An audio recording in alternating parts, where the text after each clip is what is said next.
Hello students. तो मुझे उम्मीद है आपने हमारी लास्ट क्वेश्चन जहाँ तक हमने की थे वो आपने कंप्लीट कर ली होगी। तो आज जो हम लोग उसके आगे सॉल्व करने वाले हैं, तो आप लोग पेन कॉपी निकाल लीजिए और चलिए हम लोग स्टार्ट करते हैं। तो आज का हमारा जो क्वेश्चन है ये क्वेश्चन नंबर 7 है। क्वेश्चन नंबर 7 है हाइट एंड डिस्टेंस का, और इस पे ये बताया गया है कि एक बिल्डिंग है और बिल्डिंग के ऊपर एक टावर लगा हुआ है। मान लीजिए जियो का टावर लगा हुआ है, क्योंकि आजकल जियो ज्यादा चल रहा है। तो जियो का टावर लगा हुआ है बिल्डिंग के ऊपर, जिसको हमने एबी के रूप में दिखाया है। और ये बिल्डिंग है, बिल्डिंग क्या है? बीसी। एक पॉइंट है डी, इस पॉइंट से एक बंदा खड़ा होकर के इसको देख रहा है। आपको इमेजिन करना है कि एक बंदा है, वो खड़ा होकर के इसको देख रहा है। सबसे पहले वो बंदा क्या देखता है? यहां से देखता है बिल्डिंग के टॉप को, और उसके बाद वो अपनी नजर ऊपर करता है कि वाह क्या शानदार टावर है, तो एक नजर टावर पे मार लेता है। तो वो वहां से टावर को देखता है। जब वो बिल्डिंग को देखता है तो उसका एंगल बनता है 45 डिग्री का, 45 डिग्री का। और जब टावर को देखता है तो ऑब्वियस है कि पहले इस तरीके से देख रहा, अगर उसको ऊपर करना होगा तो एंगल बढ़ेगा। तो 45 से वो 60 डिग्री पे देखता है। तो हमें फाइंड करना है कि ये जियो का जो टावर है हमारा कहा गया, उसकी हाइट कितनी है। तो सबसे पहले हम क्या लिखेंगे? गिवन। गिवन पे क्या लिखेंगे? BC be the height of the building। ये बिल्डिंग की हाइट है जो कि कितनी है? 20 मीटर्स। और let AB be the height of tower। ये हमारा टावर हो गया जो कि हमें फाइंड करना है, ठीक है। D is the point where elevation is to be measured। Means यहां से हमने एलिवेशन को देख रहे हैं। तो अब इसको सॉल्व करना स्टार्ट कर रहे हैं। सॉल्व में सबसे पहले हम क्या लेंगे? ये ट्राइंगल लेंगे। देखिए हम इसको खोल दे रहे हैं और अलग करने के बाद यहां पे दिखाते हैं ये डी हो गया, ये सी हो गया, ये बी हो गया। इसकी हाइट थी 20 मीटर और यहां ले रहे थे 45 डिग्रीज, ठीक है। तो इसमें हम क्या निकालेंगे? दोनों में क्या कॉमन है? डीसी, क्योंकि ये बिल्डिंग के लिए भी कॉमन है और ये टावर के लिए भी। तो हम सबसे पहले इसको निकालेंगे। In triangle BCD, BC by DC is equal to, ये हमारा परपेंडिकुलर हो गया, ये बेस हो गया। तो perpendicular by base means tan 45 degree. तो BC का वैल्यू कितना हमारा? 20 और DC है। tan 45 डिग्री होता है 1। अब ये DC ऊपर जाएगा मल्टीप्लाई में, तो DC का वैल्यू कितना हो जाएगा? 20 मीटर। मींस क्या हुआ? ये हमारा 20 मीटर है। फर्दर हम क्या करेंगे कि अब हम बड़ा निकाल रहे हैं टावर, ये पूरा टावर समेत, बिल्डिंग समेत। तो ये वाला अगर हमने एंगल को x मान लिया, इसको x मान लिया, जो कि हम यहां पे x डाल देते हैं, ठीक है। तो ये टोटली क्या हो जाएगा? x प्लस 20, क्योंकि हमने A से लेके C तक देखना है और यहां पे हमारा D है। और एंगल कौन सा लेंगे हम इस बार? 60 डिग्री, ठीक है। सो अब हम क्या करेंगे? In triangle ACD, AC by DC is equals to tan 60 degree, ठीक है। AC हमारा कितना है? x प्लस 20, DC हमारा DC है, और tan 60 का वैल्यू कितना है? √3। tan 60 इतना ही होता है। DC को हमने ऊपर भेज देना है, x plus 20 equals to DC √3। अब अगर आप यहां से देखते हैं तो DC का वैल्यू हमने कितना निकाल रखा है? 20। तो यहां पे पुट कर देंगे x plus 20 is equal to 20 √3। कहां से? इसको आपने इक्वेशन 1 मान लेना, फ्रॉम इक्वेशन 1 से। तो हमें x को निकालना है, तो क्या करेंगे? इसको दूसरी तरफ भेजेंगे, प्लस है दूसरी तरफ जाएगा माइनस हो जाएगा,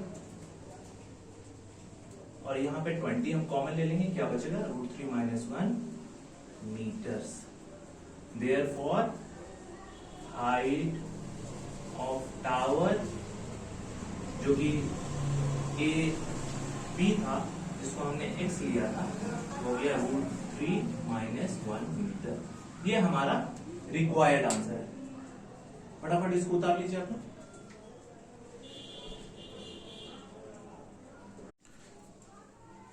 तो फिर छाप लिया लास्ट क्वेश्चन। तो चलिए अब क्वेश्चन नंबर 1 को भी देखते हैं और समझते हैं। तो हमारा क्वेश्चन नंबर 1 है, ये एक पेडिस्टल है, उसके ऊपर स्टैच्यू ऑफ यूनिटी खड़ा है। मतलब मेरा स्टैच्यू ऑफ यूनिटी थोड़ा सा डैमेज है, पर एडजस्ट कर लो। स्टैच्यू ऑफ यूनिटी उसके ऊपर खड़ा है, मतलब एक स्टैच्यू खड़ा है एक पेडिस्टल के ऊपर। ये पेडिस्टल है BC और एक पॉइंट से उसको देखा जा रहा है। तो इस पॉइंट से बिल्डिंग की एलिवेशन है 45 डिग्री। आप कैसे ये चेक कर सकते हैं कि बिल्डिंग की एलिवेशन 45 डिग्री और इसी पॉइंट से स्टैच्यू की एंगल है 60 डिग्री। आप कैसे इसको चेक कर सकते हैं, आप कैसे समझ सकते हैं अगर आपको इंग्लिश में दिक्कत हो रही है तो सबसे पहले आप अपने आप को इमेजिन कीजिए इस जगह पे और आप एक बिल्डिंग को देख रहे हैं, तो आप इस एंगल पे देखेंगे 45 डिग्री पे, ठीक है। अब उसके बाद क्या किए कि आपको एंगल ऊपर करना पड़ रहा है क्योंकि आपको देखना है स्टैच्यू, तो थोड़ा गर्दन तो ऊपर करना होगा। तो आप गर्दन ऊपर करेंगे तो स्टैच्यू भी का एंगल भी चेंज होगा। तो जब 45 ऊपर गए तो 60 गए। तो उसी तरीके से ये क्वेश्चन है, इस क्वेश्चन को हम लोग सॉल्व करते हैं। तो गिवन, ये हमें दिक्कत दे रहा है। गिवन में क्या करते हैं हम लोग, माइक, हाँ लिखेंगे let BC be the height of pedestal. ये हम लोग को निकालना है, जिसको हम लोग x मान लेते हैं। Therefore हाइट ऑफ स्टैच्यू जो कि हमारा AB है वो कितना है 1.6 मीटर, ठीक है। D is the point of D is the point where elevation is to be measured, where elevation is to be measured, ठीक है। तो D वो पॉइंट है जिससे एलिवेशन मेजर किया जा रहा है। तो सबसे पहले हम क्या करते हैं कि हम निकालते हैं एक छोटा सा ट्राइंगल, ठीक है। ये D, ये C, ये B और ये X, यहां पे है 45 डिग्री। लास्ट क्वेश्चन की तरह, तो in triangle BCD BC by DC is equals to tan 45 degree. अब BC का वैल्यू हमने x लिया है और DC है tan 45 1, तो DC का वैल्यू क्या आ जाएगा, DC इक्वल्स टू x। तो हमारा DC का वैल्यू आ गया x, इसका वैल्यू आया x, इसके हिसाब से, इस बिल्डिंग के हिसाब से। अब क्या करते हैं हम कि हम बड़ा बिल्डिंग निकालते हैं जिसमें स्टैच्यू को भी ले रहे हैं, मतलब ये थोड़ा सा खतरनाक स्टैच्यू हो गया, इसको नहीं लेना है, ठीक है। चलिए ACD ये हो गया 60 डिग्री। अब ये हाइट प्लस ये हाइट लेना है हमें, तो ये दोनों जोड़ के हमें कितना पड़ेगा 1.6 प्लस x, क्योंकि 1.6 इसका और x इसका, तो ये हो गया 1.6 प्लस x। और DC को अभी रहने देते हैं ऐसे, ठीक है। तो in triangle ACD AC by DC is equals to tan 60 degree, ठीक है। तो AC का वैल्यू हमारा है 1.6 प्लस x, DC हमारा DC है और tan 60 है √3, ठीक है। अब क्या करते हैं हम DC को इधर भेज देते हैं, 1.6 plus x is equal to DC √3। अभी यहां से आपने क्या देखा, DC का वैल्यू हमने क्या लिया x, तो इसको यहां पे x डाल देंगे। 1.6 plus x is equal to x √3 या √3x, कहां से, फ्रॉम 1, ठीक है। तो क्या करते हैं, x को एक साइड ले जाते हैं, ठीक है। 1.6 is equal to √3x minus x, कोई प्रॉब्लम नहीं है। और 1.6 इज इक्वल टू, इसमें से हम क्या कॉमन ले सकते हैं x को, तो क्या बच जाएगा अंदर √3 माइनस 1, क्योंकि यहां से x निकल गया, यहां से x निकल गया, यहां से x निकला तो √3 बचा, x यहां से निकला तो 1। अब इसको नीचे भेज देते हैं, तो x equal to 1.6 by √3 minus 1। अब यहाँ पे क्या करेंगे, यहाँ पे हम करेंगे रैशनलाइज, ताकि हमारा नीचे से रूट हट जाए। तो किससे करते हैं, जो नीचे का नंबर रहता है उसका साइन बस चेंज कर देना आपने, 1 √3 + 1, ताकि ये नीचे वाला हो जाए a², a - b, a + b का है तो a² - b² में, और ऊपर वाला डायरेक्टली मल्टीप्लाई हो जाए 1.6 √3 + 1। ठीक है, अब थोड़ा सा जगह का प्रॉब्लम हो रहा, तो यहाँ पे हम लोग सॉल्व कर लेते हैं आगे। तो ये हो जाएगा हमारा 16 √3 + 1 बाई √3 का स्क्वायर 3 और 1 का स्क्वायर 1। ठीक है, तो वहां पे हो जाएगा 1.6 √3 + 1 बाई 3 में से 1 गया 2 से हम काटेंगे तो 0.8 √3 + 1।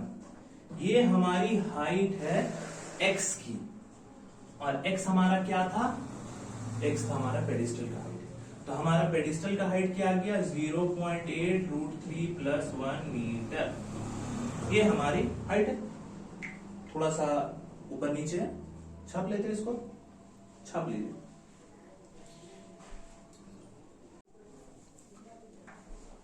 तो फिर उतार लिया। चलिए फिर अब नेक्स्ट क्वेश्चन को देखते हैं। पिछले क्वेश्चन की तरह इस बार भी बिल्डिंग थोड़ी सी डैमेज है। पिछले क्वेश्चन में मेरा स्टैच्यू थोड़ा सा अलग था, स्टैच्यू ऑफ यूनिटी था। इस क्वेश्चन में हम लोग बिल्डिंग को देख रहे हैं। तो बिल्डिंग क्वेश्चन नंबर हमारा 10 है। तो क्वेश्चन नंबर 10 हमारा क्या है कि एक बिल्डिंग है, उसके जस्ट सामने एक टावर है। ठीक है, तो बिल्डिंग के फुट से अगर देखते हैं टावर के टॉप को, तो ये एंगल 60 डिग्री का बना रहा है। और जब बिल्डिंग के टॉप से फुट देखते हैं टावर को, टावर के फुट को, तो ये एंगल 30 डिग्री का बना रहा है। तो हमें निकालना है बिल्डिंग की हाइट क्या है। ठीक है, सो हम लोग गिवन लिख लेते हैं। गिवन में क्या दिया हुआ है हमें कि AB be the height of building। ये हम लोग लेट कर रहे हैं, मान रहे खुद से, इसको x ले लेते हैं। ठीक है, and CD be the height of tower, जो कि हमारा 50 मीटर गिवन है। ठीक, B and C be the point where elevation is to be measured। B और C से हम लोग देख रहे हैं 60 डिग्री और 30 डिग्री। ठीक है, तो अब इसको सॉल्व करते हैं। हमें क्या निकालना है, हाइट ऑफ टावर। तो सबसे पहले हम क्या निकाल रहे हैं, जो दिया हुआ उसको निकाल लेते हैं। ये हमारा D हो गया, ये C हो गया, ये B हो गया, क्योंकि दोनों में कॉमन BC है, जमीन तो दोनों में कॉमन है ना, रोड। ये 50 मीटर हो गया, हम ये एंगल है 60 डिग्री। तो इन ट्रायंगल BCD क्या लेंगे आप ही बोलिए, DC बाय BC। तो DC by BC is equal to, ये हो गया परपेंडिकुलर, ये बेस, तो हम लेंगे यहाँ पे tan, सही जवाब। तो ये हो गया DC आपका 50 और BC हमें निकालना है tan 60 √3। तो BC को इधर भेजेंगे तो 50 by √3 is equal to BC। तो हमें BC का वैल्यू मिल गया 50 बाय √3। सिमिलरली हम क्या करेंगे, अब इधर से एक ट्राइंगल निकालेंगे, बिल्डिंग को A, B और C। ठीक, इसको हमने x मान के चलिए। ये हमारा आ गया 50 बाय √3 और ये है 30 डिग्री। ठीक, तो इन ट्रायंगल ABC क्या साइड लेंगे, AB बाय BC, tan लगेगा 30 डिग्री। AB अगर x है तो BC कितना हो जाएगा 50 by √3 is equal to tan 30 1 by √3। ठीक है, अब हम लोग उस तरफ भेज रहे हैं इसको, तो ये क्या हो जाएगा 1 बाय √3 इंटू 50 बाय √3, उधर ही जाएगा। तो x इक्वल्स टू यहाँ 3 बच जाएगा, यहाँ आ जाएगा 50। ठीक है, और इसको डिवाइड करेंगे आएगा 16 2 बाय 3। अब ये कैसे आएगा, सर आप तो बहुत जबरदस्त कर दिए, मैथ्स आपका जबरदस्त है। मैं जबरदस्त नहीं है, चलिए आप यहाँ पे देख लीजिए 50 बाय 3। 3 के टेबल में 3 1 जा 3, यहाँ पे 2 बचा 0, 3 6 जा 18, 2 बच गया। तो ये 2 यहां चला गया, रिमाइंडर वाला, ये डिवीजन वाला, और ये हमारा जो रिजल्ट आया उसको हमने यहां लिखा। Therefore height of tower AB is 16 2/3 metre. ये हमारा आंसर है। उम्मीद है आपको समझ में आया होगा। अगर आ गया तो छाप लेते हैं, छाप लीजिए फिर इसमें। और हाँ, बिल्डिंग को थोड़ा इग्नोर करना, ड्राइंग पे ध्यान देते हैं।